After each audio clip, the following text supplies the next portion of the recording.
પોરબંદરમાં સપ્તવચન સમૂહ લગ્નોત્સવનું આયોજન કરવામાં આવ્યું હતું, જેમાં 14 જેટલા નવયુગલોએ પ્રભુતામાં પગલાં પાડ્યા છે. સામાજિક અગ્રણી પ્રવીણભાઈ ખોરાવા દ્વારા તેમની માતાની સ્મૃતિમાં આ આયોજન કરવામાં આવ્યું હતું. પોરબંદરના ચોપાટી ગ્રાઉન્ડમાં નગરપાલિકાના પાર્ટી પ્લોટ ખાતે તાજેતરમાં સપ્તવચન સમૂહ લગ્નોત્સવનું આયોજન કરવામાં આવ્યું હતું. જાણીતા સામાજિક અગ્રણી અને પાયોનિયર ક્લબના પ્રમુખ પ્રવીણભાઈ રતનશીભાઈ ખોરાવા દ્વારા તેમના માતા નાથીબેનની પવિત્ર સ્મૃતિમાં આ સેવાકીય યજ્ઞ યોજાયો હતો. આ મંગલ પ્રસંગે પોરબંદર, વેરાવળ અને દ્વારકા સહિતના વિસ્તારોના 14 જેટલા નવયુગલોએ વૈદિક મંત્રોચ્ચાર સાથે નવજીવનની શરૂઆત કરી હતી. આ સમૂહ લગ્નની વિશેષતા એ હતી કે દરેક દીકરીને ઘરવખરીની તમામ નાની મોટી ચીજવસ્તુઓ સહિત અઢળક ભેટ સોગાતો આપવામાં આવી હતી. કરિયાવરમાં સોનાના દાણા, ચાંદીના સાંકડા જેવા આભૂષણો તેમજ ગેસનો ચૂલો, કબાટ અને પલંગ જેવી 200થી વધુ જીવન જરૂરિયાતની વસ્તુઓ અર્પણ કરી દીકરીઓને લાડ લડાવવામાં આવ્યા હતા.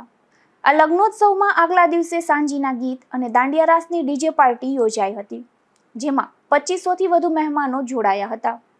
જ્યારે બીજા દિવસે શહેરના મુખ્ય માર્ગો પર 14 જેટલા વરરાજાઓની જાન અને વરઘોડો નીકળ્યો હતો. ફટાકડાની આતશબાજી અને વાજતે ગાજતે નીકળેલી આ જાન લગ્ન સ્થળે પહોંચી હતી.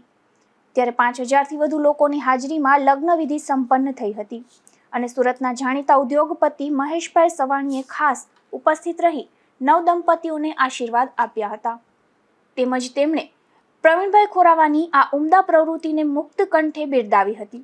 આ કાર્યક્રમમાં રાજ્યના કેબિનેટ મંત્રી અર્જુનભાઈ મોઢવાડિયા, પૂર્વ સાંસદ રમેશભાઈ ધડુક, ખારવા સમાજ વાણોટ પવનભાઈ શિયાળ, ભાજપ પ્રમુખ ચેતનાબેન તિવારી તેમજ કલેક્ટર SD ધાનાણી અને પોરબંદર જિલ્લા રેડક્રોસ સોસાયટીના ચેરમેન રામદેવભાઈ મોઢવાડિયા સહિતના અગ્રણીઓ ઉપસ્થિત રહ્યા હતા.